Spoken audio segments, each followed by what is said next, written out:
are listening to Rouge Radio, a proud member of the Canadian Football Podcast Network. It's time to get the point as Rouge Radio is ready to kick off. Ready!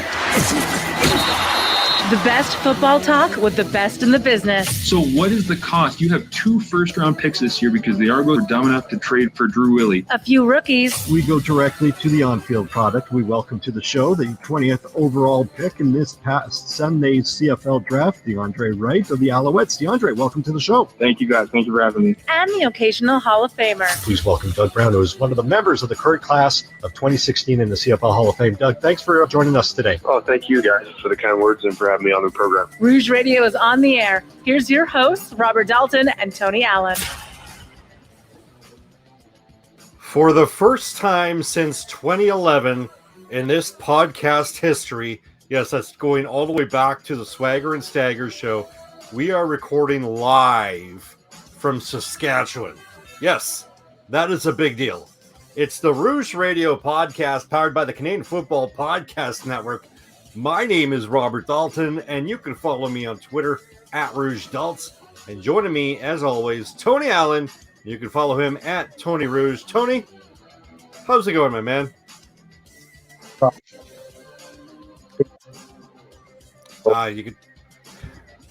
You've got the Saskatchewan Wi-Fi here. We could barely cut out what you're saying there.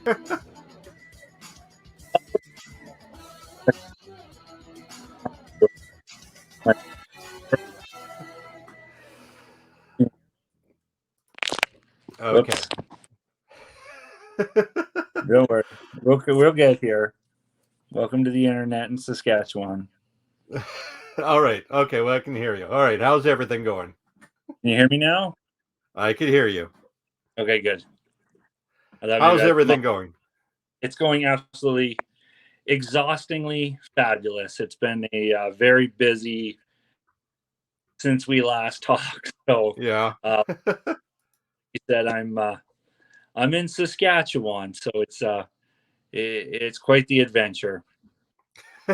we got a great show lined up here for episode 448. We got some big news to talk about this week when we go through our obviously what's trending and our week 12 preview. But first, Tony, you added new Mosaic Stadium to your bucket list. How was it? Oh, that place is gorgeous. That place, it's absolutely gorgeous, and I don't know what I was expecting, but I don't think I was expecting something as spectacular. And even from the outside, it looked nice. But it wasn't until I got inside that I was just absolutely mesmerized by this stadium.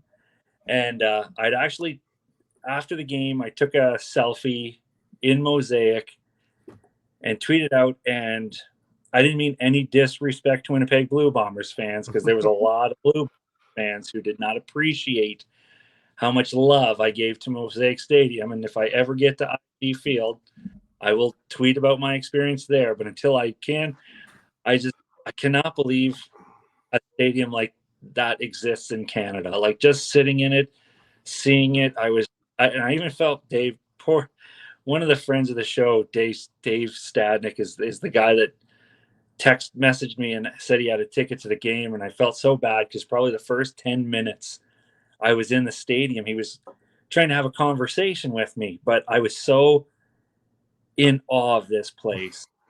And I'm not exaggerating. The poor guy kept asking me stuff. I'm like, I'm sorry. I even admitted, I'm sorry, I'm not even listening. I'm trying to grasp the concept of Mosaic Stadium, and I'm not exaggerating. I'm not trying to suck up to Riders fans, because I'm the last person in the world that would suck up to Riders fans. But it was just an absolutely amazing experience. If you're a Canadian Football League fan and you have a Canadian football bucket list, I'm sure going to all the stadiums is one of them. Then make Mosaic the first one you go to, or the last one to cap off an experience. Because again, until I get to Tim Hortons Field or the field in Winnipeg, I've been to BC, Calgary, Edmonton. I went to Toronto when they still played in Skydome. I've been to Lansdowne Park, whatever they're calling it now, Frank Clair Stadium. when TD place, yeah. But and this was I just can't believe this exists in Canada. It's absolutely phenomenal. Anything a Rider fan wants to tell you about that stadium, I will back up fully. It was phenomenal. I got to meet a couple people there from Twitter as well. I got a couple of messages in my Twitter. It's like, hey, can I come meet you? It's like, yeah, okay, let's do this. There's one guy who plays Pokemon Go, and I have the game on my phone. My son loves it, but I collect it and add people on there. So we just made and played some Pokemon Go together. Like, that's how fun it was. Like, what a weird thing to say, but I guess it brings people together, and I don't know. It was fantastic. Come for the football, stay for the Pokemon to catch them all. And then I do want to use this like as an open apology to a poor Riders fan, because honestly, do you want me to do the jersey now or tell the story first? I was just going to say, like before I was going to say, do you want to show the jersey? Because I think because you sent me the picture of the jersey that Dave made for you. Yeah, and Dave pushed me to wear Calgary Stampeders jersey, and I contemplated it, but I'm like, I can't be that guy that wears the jersey of a team not playing in the game. So when I came out of the hotel, Dave's was like, "Oh, you're not wearing the jersey?" It's like, "No, I'm not going to wear the jersey." Like, I can't be that guy. So it's like, Dave's good because I made you this. And so when I opened it up, this is what I saw, just the number 12 for Rourke. I'm like, oh man, that's pretty sweet. First off, he gave me a BC Lions jersey, which is pretty rad. But then for those that are not tuning in through live or the video feed, if you're just listening to this, yeah, Tony's holding up a BC Lions jersey, which looks authentic. First off, I don't know if it's like a knockoff or something. Yeah, no, bro. He said he got it from a thrift store, but what sold it wasn't so much the jersey as what he handmade and iron-on material and put on the back. Rourke, you magnificent bastard. Number 12. Love it, Dave. And I was wearing that in Mosaic, and I got a couple people like tap me on the back. There's this one section of stuff made of old things from Taylor Field. Like, they take a lot of the boards and seats and they make this area. And I was walking through there. They do like the radio station broadcast pregame show in there. And there's people like coming up. They saw the name packages. Like, that's friggin' hilarious. Like, one guy actually like had to shake. He's like, shook my hand. He's like, man, that jersey is like absolutely hilarious. And I didn't want to go through the whole backstory, but he still. So anyways, and everyone, like, nobody heckled me. No one said anything bad to me. Like, it was a very good experience, except one guy. Again, there was when I first got to the seat, they're like, oh my gosh, you brought this guy, and the laughs and ha ha ha, whatever it is. And but then Saskatchewan, I think, got a field goal or something, or a touch. I could just feel a tap on my back, and he got like the Rider fan gives me the high five. I'm like, okay, well. Then there's like more taps on the back, and he's talking to me, and I can tell right away the guy's pretty drunk, but he won't let up. It wasn't consistent, but there was the tap on the back, and I probably looked like I was visibly annoyed. And so it didn't have and again, it wasn't like he didn't do it 20 times, about 3 or 4 times, but it was enough just like, okay, guy, I get it. I'm wearing a BC Lions jersey. And then at one point I was like leaning, the seats beside me were empty, and I was leaning up. I'm like this. Again, the tap on the shoulder. He's like, yeah, are those your kids? What kind of stupid what, like, they just empty seats? What do you mean, are they my kids? And I'm like, haha, yeah, they are. Tap on the shoulder again. I'm like, geez, this Murphy guy, like, oh, he said something else, and I didn't even turn around at this point. And he never bothered me again for the rest of the football games. It's like, what a relief. Now I can just enjoy and talk football. And nobody bothered me for the rest of the football game. And then when the game is over, we're walking back to the car, and Dave's daughter, 11 years old, very very vicious young girl, and she says, she's like, "So was that guy asking if those tattoos on your arm were your kids?" I'm like, "Oh, son of a bitch, he probably was." Like, the poor guy. All I wanted to do is I've got my kids' handprints tattooed on my arm. So when I was sitting, and how can I not find a camera? Everything's reversed. But anyways, when I was sitting like this, he obviously saw the tattoos on my arm. I'm like, oh my God, I'm an absolute bag of trash. This poor guy was trying to be friendly.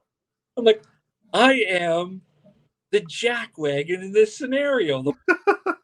I've accused Riders fans of being in the past, and I was actually the worst human being at Mosaic Stadium that night. So I feel so bad, and it took an 11-year-old girl to realize, like, to make me notice how stupid I am.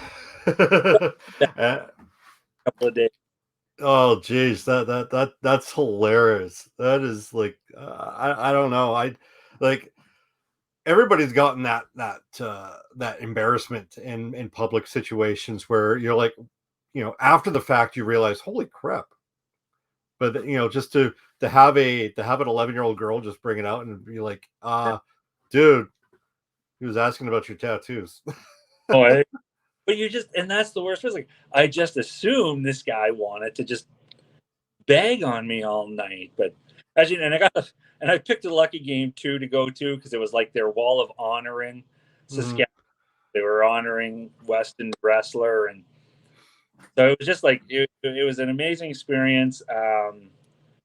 Just when the sun went down and just the skyline of Regina you could see it, and it makes me very excited. I'll tell you one thing: IG Field in Winnipeg has a pretty high bar to meet because, again, you know me. Am I one to go around and openly praising anything Saskatchewan Roughriders? No. I was just in awe of this beautiful facility. It was so amazing. I wish I could go back again the next game. And there was something else I was going to say. I can't remember what it was, but I was so happy I can take that off of my bucket list. Oh, yeah. I took a quick selfie. We went down to run level, and then I tweeted it out. Go to this place. And I mean, just the love, the love, like that tweet's got almost like 400 likes on it since I went to the football game. So a lot of love from the CFL community. I mean, unfortunately, because I'm wearing that BC Lions jersey in it, like a bunch of people from BC, because they obviously think I'm a BC Lions fan, like the fact my avatar is a Calgary Stampeder helmet. But the BC Lions like the tweet, all these BC Lions fans, people are like, you must love it more than BC Place. I'm like, you didn't even check my profile before you decide. BC's Place is very underrated. Awesome. Reynolds. Last time I was there was 2005. The last time I was there was 2002, and I think that was the BC Lions had ended the Montreal Alouettes undefeated streak to start the season. That was the year they were 8-0 to start the season, and then Damon Allen and the BC Lions, Alfred Jackson, I think caught a touchdown pass.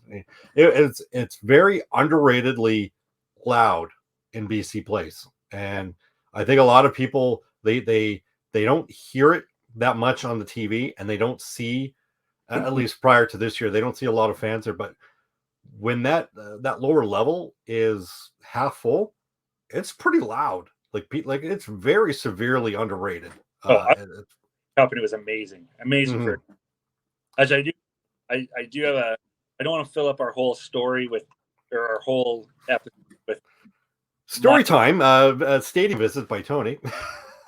Vacation to Mosaic by Tony Allen. I feel like I'm in class, but I mean, first off, Mosaic. This is if I have one knock, 150 ticket, $10. Come on, Mosaic. I always get 50/50s. And when I saw one ticket for $10, I'm like, No, your money's not. I'm not doing that. I'm sorry. You mentioned about you're like, who am I to, like, I'll never say anything nice about the Saskatchewan Roughriders. You know, if Victor Cui is listening to this right now, Andrew from the Turf District podcast is getting them on the phone and be like, hey, let's show this guy Commonwealth Stadium. Let's get him to say nice things about Edmonton. Yeah, that would be cool. All right, so that was great. You know, we you know, you got to meet, you got pictures taken with a couple of Rider faithful. That was fine. One thing I wanted to talk about, and I never really talked about this, and kind of to segue into Rider fandom. I can't remember his Twitter handle. I'll look for it while I'm talking. Sean, forget his last name. Is Rider Prider on Twitter. And in fact, I'm actually going to I'm going to quickly look for it. So a lot of people, if you're watching this, I'm looking for it. actually, there we go. Rider Prider 19 on Twitter. Very, very good follow on Twitter.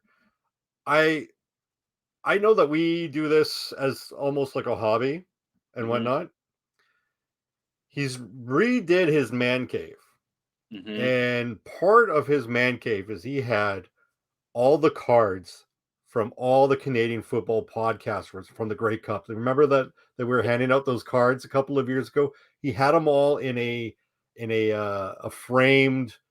I don't know if it was it wasn't laminated, but it was definitely framed and put up. And I was like, that's what you can tell you made it.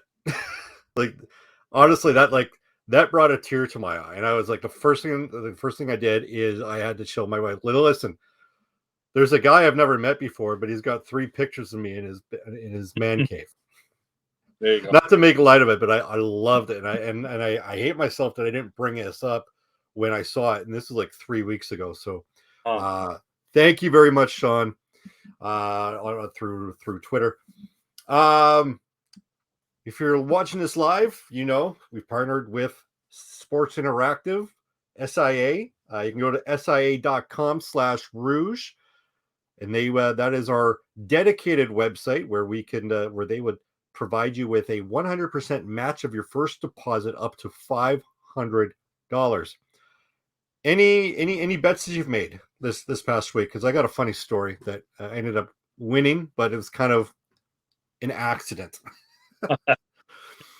Didn't get a chance to get in and put anything on my my ticket this week just because getting out to Saskatchewan and checking things out and getting settled into my hotel. And I mean, I didn't really, I wasn't checking things like that this week. So I put a $5 bet on what I thought was the same game, but 2 different aspects. So the bet was for the Elks to cover the spread. I think there were 5.5, not favorites. The Ottawa's 5.5 favorites. And I thought I'd also bet the under, which I would have won on that one. So as I go back and to check over to say, okay, I know that I won. Let's see what happened. So I got the Elks to cover. So that was a win. But I don't know what the heck I was thinking. I inadvertently bet the under of an NFL preseason game. So look at that. Yeah, it was the same day.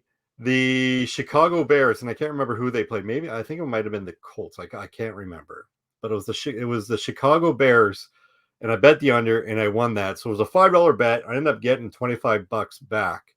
So I accidentally made $20.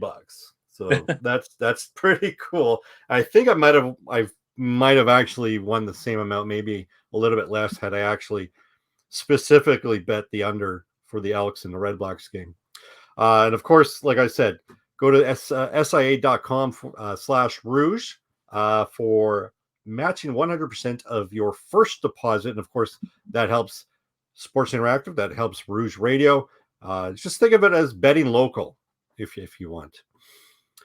Let's get to Global Rouge, which is sponsored by SeatGiant.ca. Enter the promo code Rouge for discounts on tickets to sporting events in your area. Are we ready for Global Rouge? Let's go to the countries and cities that are listening to the Rouge Radio podcast. We've got your Canada, United States, France, Brazil, Australia, Mexico. Check this out. Uruguay. Uruguay. The last time I heard of Uruguay was in where in the world is Carmen Sandiego? Remember that show? Yeah. Back in the early 90s. Uruguay, Switzerland, Japan, and Germany. Top cities: Winnipeg, Regina, Edmonton, Washington, D.C., Pittsburgh, Miami, Sao Paulo, and Ile-de-France. Sao Paulo is Brazil, right? Yeah. I'm more concerned about Washington, D.C. Like, the president of the United States is tuning in. Obviously, yeah. Joe Biden's a Rouge Radio fan. Yeah. Let's go to see what this week is trending in the CFL this week. Some big news in the CFL this week that has come down the report within the last couple of minutes. I just started the actual theme, but we'll get this a little bit tuned down here so it's not blowing out your eardrums. There we go. Oh, listen, start. Nathan Rourke's season is all but done in 2022 after the BC line stated that Rourke has been diagnosed with a Lisfranc sprain in the foot. I don't know if I pronounced that right. Diagnosis has the 24-year-old gone for 3 to 4 months at the earliest. While Montreal is running a 2-game winning streak, it's got to be pointed out their discipline issues are still through the roof. The Owls racked up 176 yards against the Ticats on Saturday. So we talked about last week, it's official. Andrew Harris is gone for the season as his torn pectoral muscle was just too much to avoid surgery. And finally, the Winnipeg Blue Bombers announced that they have sold out the 18th annual Banjo Bowl. What's noteworthy about this is pending any last-ditch efforts in Regina for the Labor Day Classic. This will be the first sellout in the 2022 season. Tony, anything that jumps out for you there? Obviously, just the Nathan Rourke thing. That's obviously a big one. It is huge news. Like, did we lose momentum for Rourke for Lou Marsh? Probably, but I mean, what I read is they're hopeful a surgery like this can still mean a late season return. So he's not officially gone for the season. There is a chance he can return, but I mean, why would you rush a talent like that back before he's ready at the beginning of his career? I want him back in the Canadian Football League. There is no confusion that I am a big Nathan Rourke fan. He's probably my favorite player in the Canadian Football League right now. But this is just year one of his career, basically. So if it means sitting the whole season so he's 100% for the rest of his career, I would endorse it. But if he's cleared by doctors to come back, and it's possible, then obviously it's best for the Canadian Football League.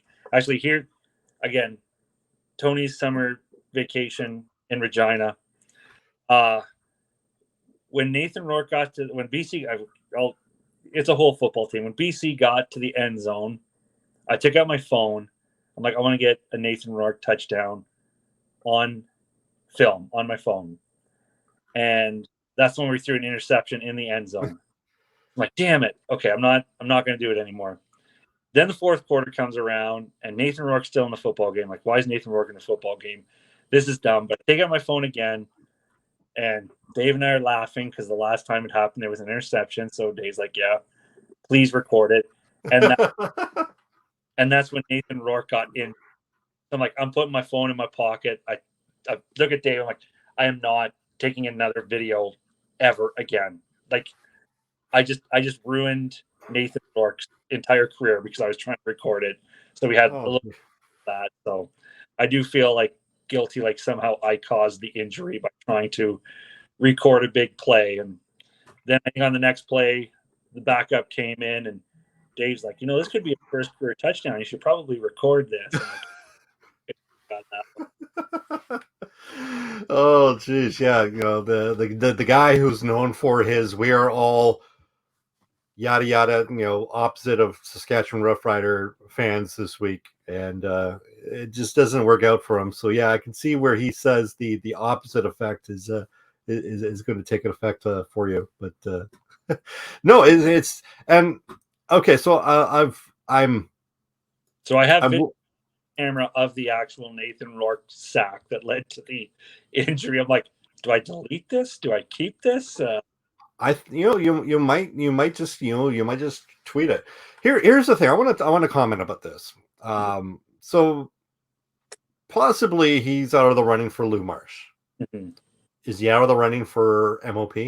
Yeah, you would think so. Like it's like an 8-1 BC line start, and he's already out of because I know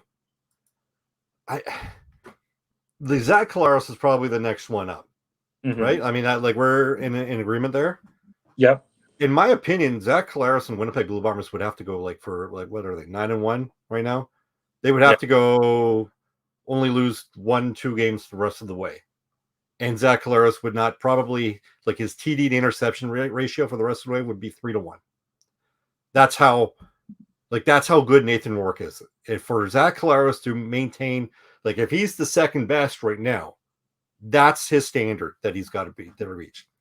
Now, also one thing I want to reach out is that people are saying that Nathan Rourke is not going to go to the NFL now because of his injury. That's what I have a problem with. Because if after 9 games, if Nathan Rourke was going to the NFL, why is an injury going to be the obstacle now? Mm-hmm. Because those 9 games still exist in his career. If we were all dead set on having Nathan Rourke go to the NFL next year because of these 9 games, the injuries should not matter. The amount of money he gets may be a stumbling block.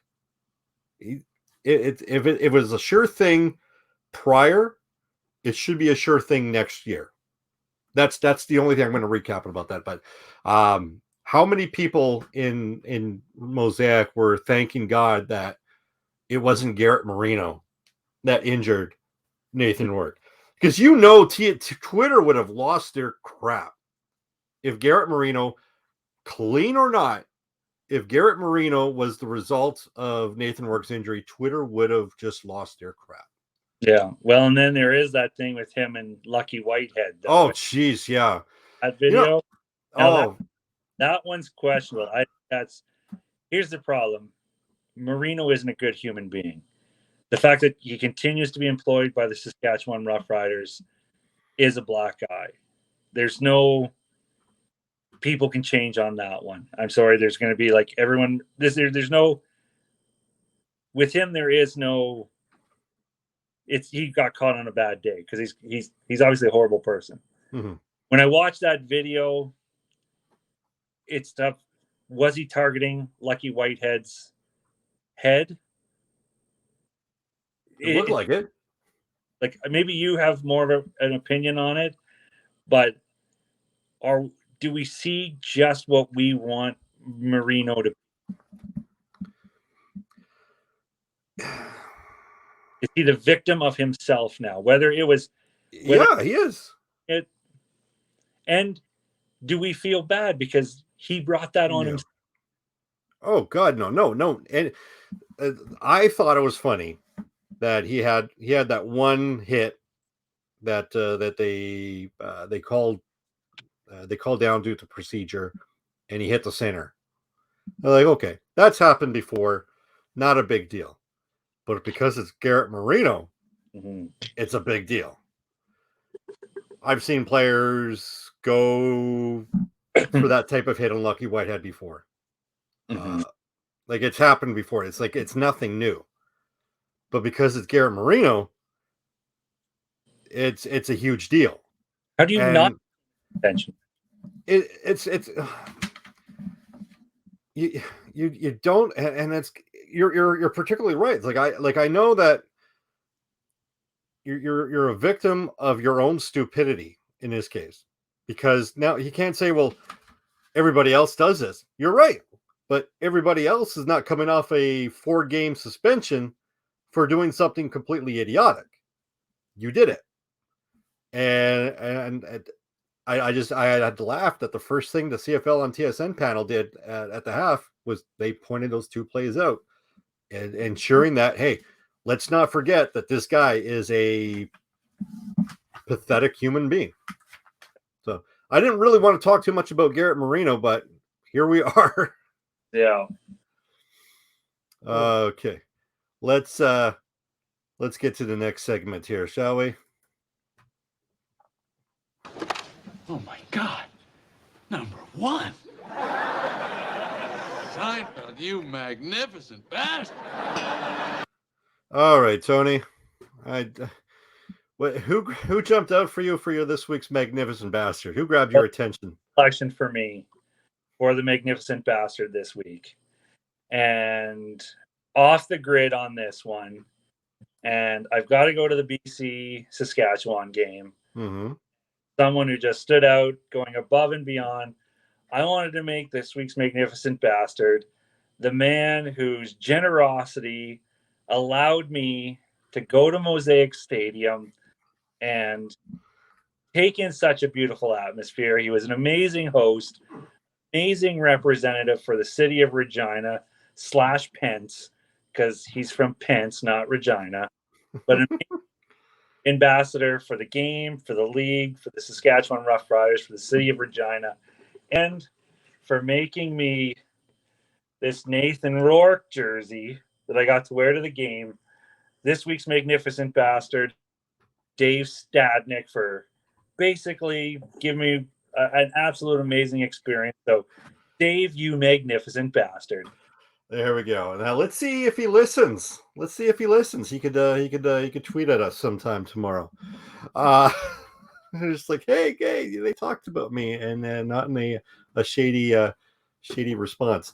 Let's go to week 12 of the CFL season, and this starts off on Thursday. And let's get to week 12. As I said, preview was sponsored by our friends at manscaped.com. Enter Rouge at manscaped.com for 20% off and free worldwide shipping. Get the right tools with Manscaped, and your balls will thank you. Week 12 stuff starts on Thursday in Winnipeg.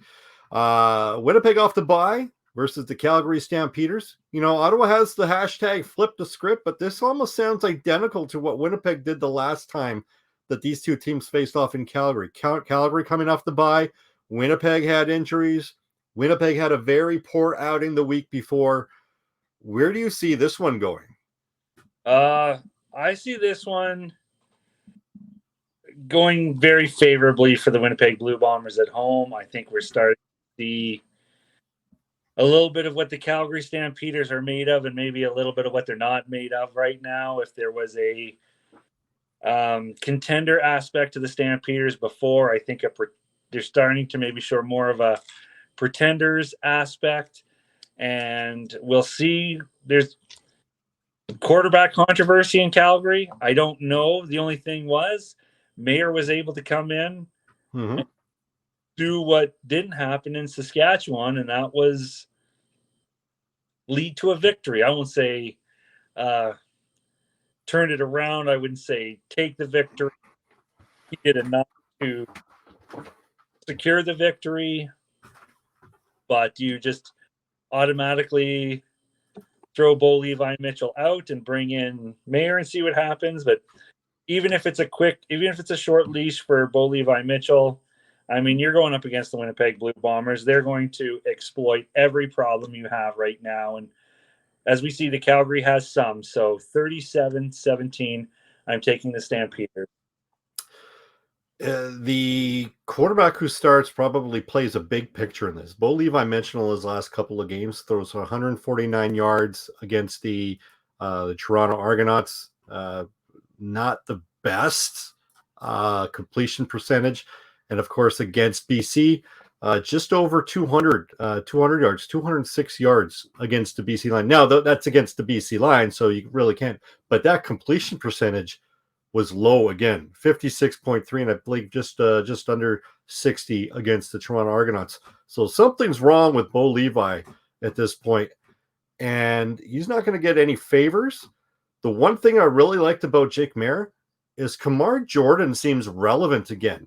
Like he's had some case of the dropsies, and I don't know if it depends on the smoothness of the touch of the ball that the quarterback throws, but I saw some catches by Kamar Jordan from Jake Mayer that he wasn't catching from Bo Levi Mitchell, and I think that might be something that a lot of people might need to key in on this week.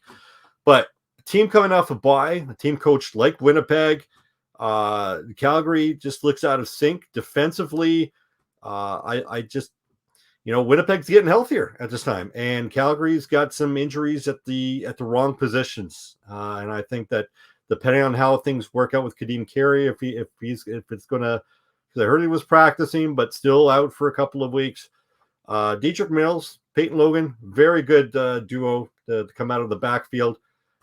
I think if Jake Mayer comes in, it's close. If Bo Levi Mitchell goes the distance, it's still close, but just not as close. I'm with you. I think Winnipeg wins this one, very similar to that Week 6 game in Winnipeg. Maybe a lot less controversy, but I say Winnipeg wins this one 25-23. If you're one of those that like to get the under, I think that the under is pretty good on that one. And also, if you see a lot of grimacing on my face, I think I just blew my hamstring. I'm not even joking. I don't know what I did. I thought you were just tired. No, whatever I did, wherever I moved, from my heel right up to my lower buttocks, just cramped up so bad. I'm like, oh my God, I think I just blew my hamstring somehow in a CF. You go there, doctor. It's like, I ran home, just tried to beat up a couple of hooligans who were trying to rob the convenience store next to my hotel. So trust me, no, we didn't. We saw you just sitting there. When you watch this back, about what the 30-minute mark maybe around there, and you that look of you should be able to pinpoint the exact everything in my right leg just. And you will be able to see that. And then during the Stampeder one, it did it again because I tried to move it, and there was another big grimace. So guys, congrats! Like you just witnessed the Rouge Radio host blowing his hamstring swivel chair while talking about real athletes with injuries. So I legit thought that you were tired and you were just trying to keep yourself up. No, as it turns out you're just trying to shake off a leg again. But whatever I did, I'm like, oh my gosh, I just actually blew my hamstring during a live recording. So now we Glenn as a guest and me blowing a hammy right in the middle of a show. Oh man. I wonder if there's any doctors paying attention right now. Blown hamstring. There's our something ham for the title of the show. Everybody who met you at New Mosaic wants to just tune in to see what you thought about New Mosaic Stadium, and they tune in for that, and they stayed for the hamstring tear. Not going to be as graphic as the Joe Theismann leg injury. Oh God! It's going to be gruesome. Have a graphic warning before this podcast. No, below his hamstring or whatever goes up the back of your leg there. It just. Oh, I do not want. I want to get that visual out. Friday Night Football has a doubleheader. The first game is the Argonauts hosting the Tiger Cats for their. Man, it just seems like they're just staying in each other's hotel room right now because they've been playing and they've still got another game next week. To be honest, I don't like either team's game this week prior, but generally Toronto seems like the team that no matter what would bounce back and have a lot of us believe that, in the Argonauts. So I'm going to go with the consistently inconsistent Argonauts over the porous Tiger Cats in this one. defensively, Hamilton just wasn't able to get that key stop at the key time against Montreal. Toronto doesn't provide that offensive burst like Montreal has. But like I said, this just before, this would be like the high of the Argos' lows. So I'm just going to say 24-15 for Toronto. Tony.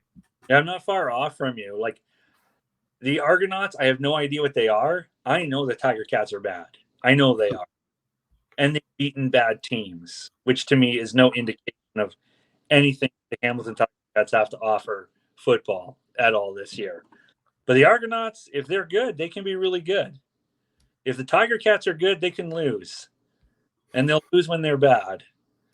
But the Argonauts, when they're good, they can be good and they can win. We've seen the Argonauts give Calgary a run for their money. Calgary didn't play a good football game. Don't get me wrong. I'm not saying that was all the Argonauts dominating the Calgary Stampeders. Like, it was a pretty ugly game in general. But yeah. I think the Toronto Argonauts, being at home, and if they can get it right, they have a better chance of having a great afternoon or a great night and beating Hamilton. So I'm going to take the Argos as well, 28-17. There we go. Second half of the doubleheader is the BC Lions host the Saskatchewan Roughriders. Keynotes, obviously, we know that Nathan Rourke is not going to be in this one. Michael O'Connell, as far as we know, is going to be the starter. Key injuries for the Saskatchewan Roughriders that we know of is Duke Williams, gone for a couple of weeks. Jamal Morrow broke his hand. He's gone for up to 6 weeks, so for the foreseeable future. Where do you see this one going? Well, it's interesting, too, because when we were just obviously talking with the guys at the stadium, we didn't know why Fajardo got pulled. Like, I don't know if they were talking about it on TV. We're like, maybe it's a knee, maybe it's an injury. Obviously, when you don't have the benefit of, extra info from the play-by-play color crew, we were just kind of chatting. Like, I'm like, because we were like, man, that's an awful short leash they had. Like, they yanked him. Like, that was, so we don't know what was going on with Fajardo. And I mean, Fine came in, took Saskatchewan down the field. The place was electrified again, thinking, okay, we're back in this. But then whatever it was, a 90-yard bomb from Rourke and all that got deflated almost instantly. Mm-hmm. So much of this is going to rely on what Saskatchewan is going to do with the quarterback. Because again, here's, for all intents and purposes, quarterback controversy number 2. I don't know. I don't think so, no.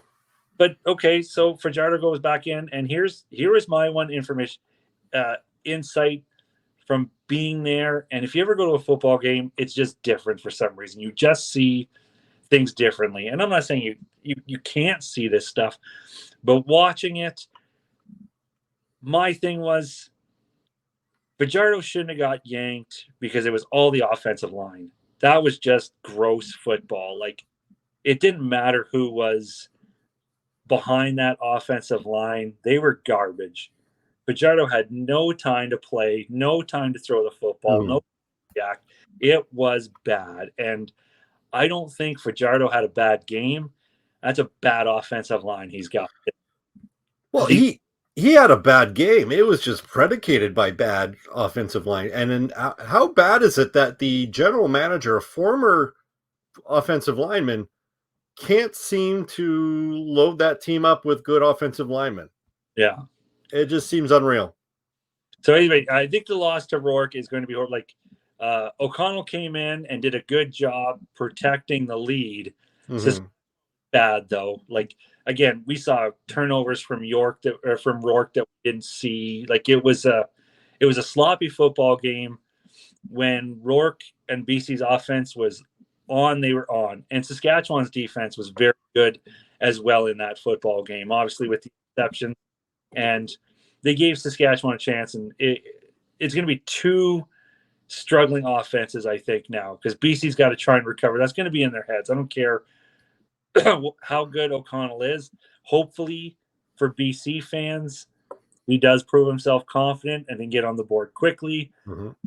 But I want to say everything swings in Saskatchewan's favor. But if Fajardo still doesn't get that protection from the offensive line, it doesn't matter what he does. That is just a very porous offensive line. In this case, because I think the offenses are going to be affected. I have a 17-10 score going in favor of Saskatchewan, but who knows what we're going to see from this game. If Saskatchewan, if Rourke just can't, if Fajardo just can't get protection, whether they switch and go back to fine, and he doesn't get a lot of help either, that BC's defense might be able to score more points than Saskatchewan's defense. It might come down to all the points coming off of turnovers, because even I happened to mention to Dave at the game, I'm like, all these turnovers, blocked punt, interceptions, and Saskatchewan didn't turn any of it into points. So we'll I don't really expect I expect another boring game like we saw on Friday, but I'll still go in favor of the Riders, maybe because back-to-backs are tough to win when it's involving the same teams. So we'll see. I think the makeup of these teams are totally effective. Obviously, Nathan Rourke being out affects BC. The one thing that I really liked is Jordan McKismick, the offensive coordinator in BC, has really planned his receivers to be open, as opposed to how normal, where receivers kind of run the route and then they try to get open. Like it's on design, it seems like. Yeah. That won't change. Whereas Saskatchewan, they've got their deep threat. It's not going to be there. They've got their better running back who's not going to be there. The drop off from Morrow to Hickson is probably not going to be huge, but they're going to have to get that running game. And I don't know if they can get that running game going with Frankie Hickson as much as they needed to, because if Fajardo is back there throwing like he was, he's going to get knocked off. Like he might get pulled because he's ineffective, or he ends up getting injured. That offensive line is just not good at all. I think the makeup of the game, really, the drastic makeup of this, like prior to this, I would have predicted BC by maybe double digits. I'm still saying BC wins, and I don't know what the spread is coming out right about now, but I would be very hesitant to say that BC wins straight up. I think Saskatchewan might cover the spread if they're not favored, but I am going to take BC to win this one. I'm similar to what you said about a low-scoring, boring game. I'll say make like maybe 19-16. Maybe Sean White comes out. Maybe he gets a couple of. They get deep enough for Sean White field goal range. But last game of the week, the Ottawa Red Blacks versus the Edmonton Elks. Straight up, this is the tale of two teams who can't win at home. We could say that Cornelius played better, and he did. But all the talk about this uprising of Cornelius needs to stop, because they're 3-7, not hovering around 500. They're 3-7. This is a game that Ottawa needs to start Nick Arbuckle. And of course, when Ottawa wins, they'll come back to the nation's capital to lose a bunch of times because, well, they're the Red Blacks. They're getting Devontae Dedmon back from the NFL, so that return game is going to get a boost. So if Arbuckle and the offense can't score touchdowns, they'll at least get return touchdowns by Dedmon, or at least in field goal range by Lewis Ward. By virtue of Edmonton being at home and they can't seem to win at home, I'll have to take Ottawa 26-20. Tony. Yeah. Dedmon will be a good addition to the Red Blacks. That's music to their ears. I hope it works for them. I'm not sure if it will. The Elks at home, they haven't won in forever in Edmonton. It's got to happen. I've said numerous occasions, I'm the kind of person, it's got to eventually happen. And maybe the recipe is right now. It is set for it to happen. I wish I could go into a deep dissecting of why it could happen, how it could happen. I think it's time. It's time for Edmonton to win at home, 21-17. There we go. And that'll do it for episode 448. Remember, 3 weeks until we move to a Wednesday broadcasting schedule. And of course, do not forget that in 2 weeks, the one and only Kevin Glenn for episode 450 will be on as our special guest. If you have any questions you want to bring up to him, feel free to send them our way through Twitter at Rouge Radio, and of course through email at thenewrouge@gmail.com. Tony, any final thoughts? Nope, not before I go and try and stretch out my hand. But you know what? I will go one final time. I'll go back to my trip to live football. And it wasn't even, this isn't about Mosaic. This was seeing a football game live. Mm-hmm. When I met my wife and we started dating, she had season tickets to the Calgary Stampeders. I didn't. This is, it's that sort. The man is the football fan, and the woman learns to like football. I already liked football. I met my wife, the woman that would be my wife. She started taking me to Stamps games. She used to go with her brother. I bought his season tickets off of him so we could be together. And we were Stampeders season ticket holders for 17 years. And just being back at a live football game, didn't matter that it was the Riders, didn't matter that it was back at McMahon Stadium, but those 17 years just flooded right back. When my oldest was born, we just stopped going to football games. We couldn't do it, the drive to Calgary.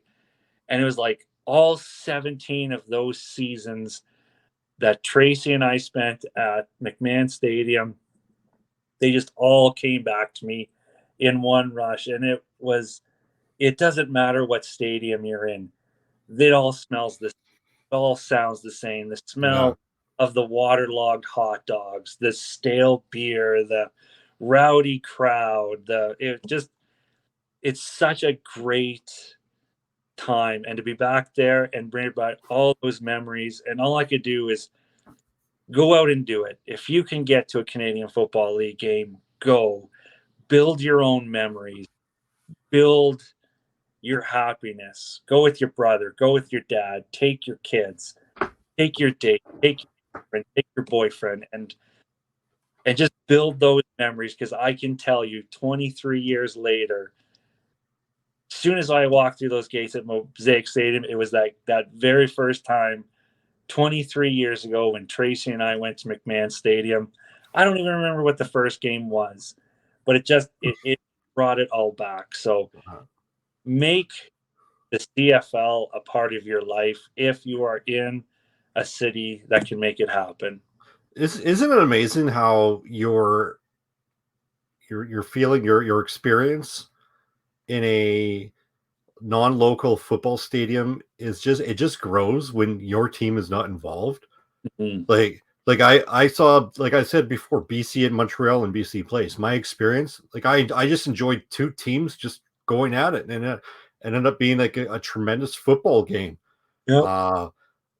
I went to Labor Day game with the Bombers going on the right, and I will never go again just because you're too involved. Where you get involved, you get in it with other fans and whatnot.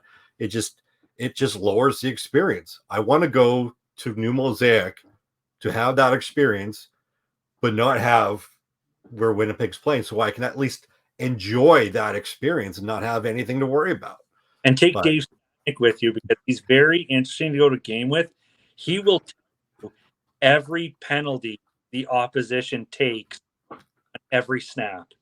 Every snap, there's an offside procedure on the BC Lions, and he'll tell you what it is every single play. So I don't think I could deal with that. Big at Dave. Every time the ball snapped, he'll point out where the penalty was missed against the opposition. So big laughs. There we go. That'll do it. You can follow us on Twitter at Rouge Radio. Like you can see on the screen, you can follow me at Rouge Dalts, Tony at Tony Rouge. You can like us on Facebook at facebook.com/Rouge Radio.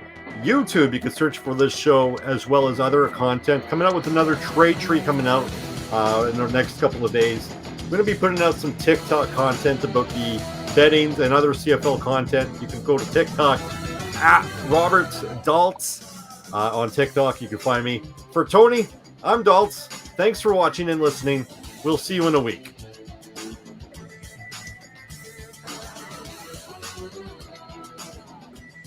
Thanks for listening. Find more great shows like this at CF Pod Network on Twitter.